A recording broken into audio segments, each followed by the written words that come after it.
तो कैसे हो दोस्तों, फैक्ट ब्रेनली की ओर से आपको नमस्कार। तो आज आप 7 वंडर्स के बारे में कुछ अमेजिंग फैक्ट जानेंगे। आपने 7 वंडर्स ऑफ द वर्ल्ड के बारे में तो सुना ही होगा। भारत के आगरा शहर में स्थित ताजमहल भी दुनिया के 7 अजूबों में शामिल है। लेकिन आखिर इन 7 जगहों को आश्चर्य क्यों कहा जाता है और दुनिया के 7 आश्चर्य कौन कौन से हैं? आपको बता दें कि इन्हें दुनिया के आश्चर्य प्राचीन काल के समय में हुए इनके निर्माण के कारण और भव्यता के कारण कहा जाता है। वर्ष 2000 में दुनिया के चमत्कारों को चुनने के लिए 200 मौजूदा स्मारकों में से विश्व के 7 नए आश्चर्य चुनने का एक मिशन शुरू किया गया था। दुनिया के 7 वंडर प्लेस को विजेता स्थानों के नाम 7 जुलाई 2007 को लिस्बन में घोषित किया गया था। इन्हें स्विट्जरलैंड स्थित न्यू 7 वंडर्स फाउंडेशन द्वारा आयोजित किया गया था। आइए दुनिया के 7 अजूबों के बारे में डिटेल्स से जानें। One of the 7 wonders, the world of the great wall of China. दुनिया की सबसे लंबी दीवार को बनाने में कई सदियां लग गई थी। The great wall of China को 5वीं शताब्दी से लेकर 16वीं शताब्दी तक बनाया गया था और लाखों लोगों की मेहनत और समर्पण से इसका निर्माण पूरा हुआ था। इस दीवार को चाइनीज़ लोगों ने मंगोल के आक्रमण से बचने के लिए बनाया था। यह एक मानव निर्मित किलेनुमा दीवार है जो कि लगभग 4000 मील लंबी है। अलग अलग सदियों में आए शासकों ने इस दीवार का निर्माण कराया था ताकि वे रेशम आक्रमणकारियों और अन्य उत्तरी दुश्मनों से बच सके। The great wall of China दुनिया के 7 अजूबों में एक है। कई रेगिस्तानों, पठार, पहाड़ियों से गुजरती है। अगर आपको ग्रेट वॉल ऑफ चाइना देखना है तो टिकट काउंटर से टिकट खरीद सकते हैं।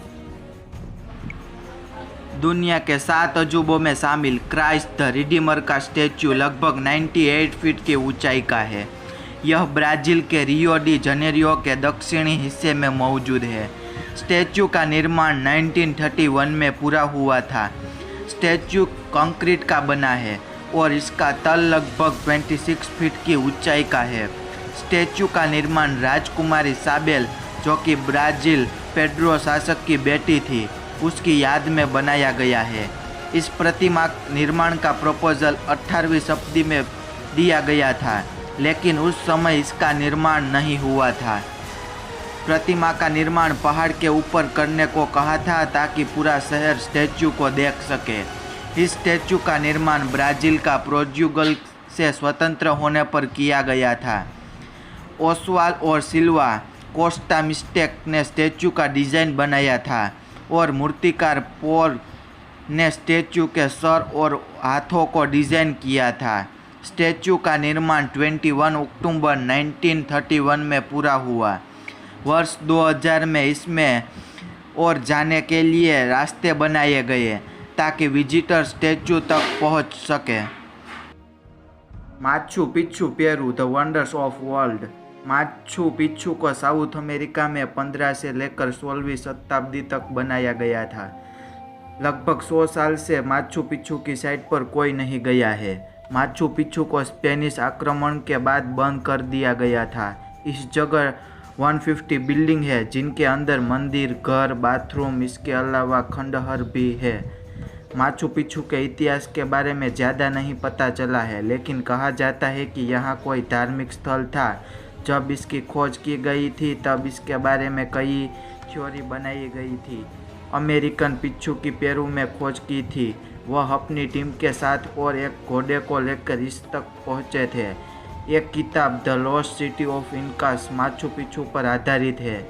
यूनेस्को ने 1983 में इसे एक विश्व हेरिटेज में शामिल किया था। Chichen Itza, 7 wonders of the world.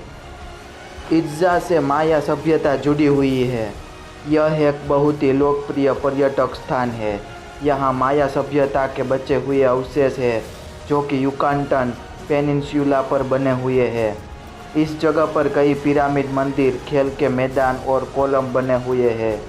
माया सभ्यता में मोसर की बॉल और जटिल नियमों के साथ खेले जाते थे।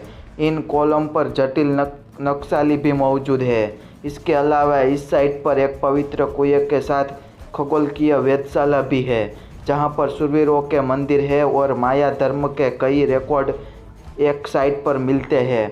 इसका निर्माण 800 से लेकर 1200 एडी में हुआ था। द रोमन कोलोसियम का निर्माण 17 से लेकर 80 एडी के बीच हुआ था। विश्व के 7 नए वंडर्स में शामिल रोमन कोलोसियम का निर्माण 17 से लेकर 80 एडी के बीच हुआ था। रोमन कोलोसियम रोम से स्थित है। तो ऐसे ही वीडियो देखने के लिए फैक्ट ब्रेनली चैनल को लाइक करें, शेयर करें और सब्सक्राइब करें।